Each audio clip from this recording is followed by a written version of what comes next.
Last year, when Diablo Immortal launched, there was this guy that gained a little bit of notoriety due to the fact that he spent $100,000 on the game and admittedly wanted to refund it.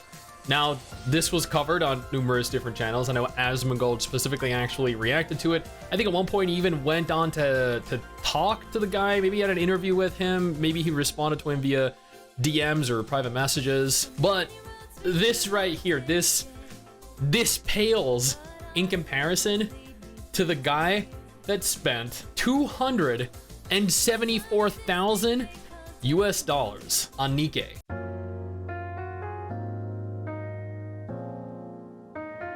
$274,265.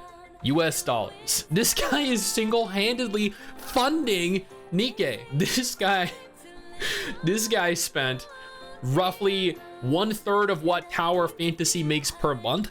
This guy spent roughly what King's Raid makes over the course of an entire year, and this is what he achieved from it. Now, I will point out here that I did actually do a video just yesterday, and I had some people criticize me because I made a new account in NIKKE recently due to my previous account being shut down, and I've spent what was the equivalent of $1,600 to obtain 2B from Nier Automata and A2 respectively. And like, trust me, they were worth the investment. Now, I'm not gonna tell anyone how to spend their money, what they should be spending their money on, but there comes a point where you have to wonder what it is they're actually spending the money on.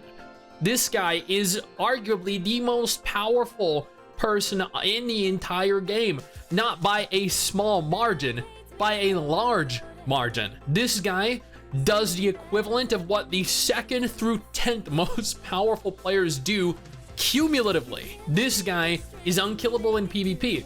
This guy is essentially a server-wide raid boss. And I have to wonder, at $274,000, is he really that much more threatening, intimidating, or powerful than a guy that spent $250,000? Was the extra really worth it? Could he have not have achieved essentially the same thing at $200,000, at $150,000? Is the guy still spending money on the game? Did he just invest too much into it where he can't pull himself away now? Well, that would be the case, or at least you'd think that would be the case, but the reality of it is he is now selling his account for $27,000. $27,000. This guy, he's selling his account for 10% of what he invested into the game. That is absolute insanity. This guy is 1 million squad power. My squad power is like 30k, and that is having played it for the last week and a half, and of course investing roughly almost $2,000 into it up until this point, which was largely in part thanks to all the incredible donators over on Twitch. A lot of that wasn't my own money, thank God. Now, before we go any further into this, I just want to take a moment here to thank our incredible patrons over on Patreon. I promise I would never use your money for something like what this guy's used his money for. Broken really just recaptured the surface with his squad. He doesn't even need a burst 2. Yeah, he doesn't even need to worry about the synergy between his characters. He can just literally let them auto shoot and he'll kill everything. You know that guy in Diablo Immortal that's so powerful he's basically a raid boss? This guy's squad can basically be a server-wide raid boss. Each of those NIKKE can wipe out my best squad, for real.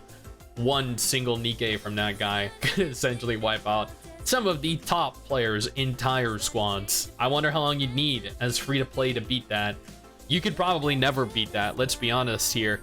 The game has been out for roughly a year at this point, and no one that is a free player, as far as I'm aware, has come close to having 1 million squad power. And can I just take a moment here to address the fact that this guy's NIKKE are actually level 542. Mine are 108. This dude has cleared normal 2438. I'm on like 1016. He's cleared 2438 hard. I am on like 3-4 for hard. But What the actual fuck, dude?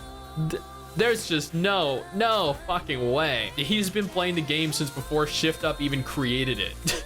Brother in Christ, if he can't retake the surface, the fuck am I supposed to do? Your best. Somebody else said that he had a level 500 account as well, and he invested 250 to 300,000 into the game as well, unconfirmed, of course. But there are numerous whales that are really spending this much money on the game. Whaling is one thing. Like, if you invest $10,000 into a game, fine. $20,000, like, dude, you could buy a new car with that. You could buy groceries for like a couple years. 274,000. You could buy a house. Maybe not in this economy. Maybe, you know, maybe a few years ago you could have bought a house. Maybe you could buy a small house now. Maybe like a townhome. You could buy numerous cars. You could fund an MMO. I mean, there have been MMOs funded for much less, right? This is just, I can't fathom it.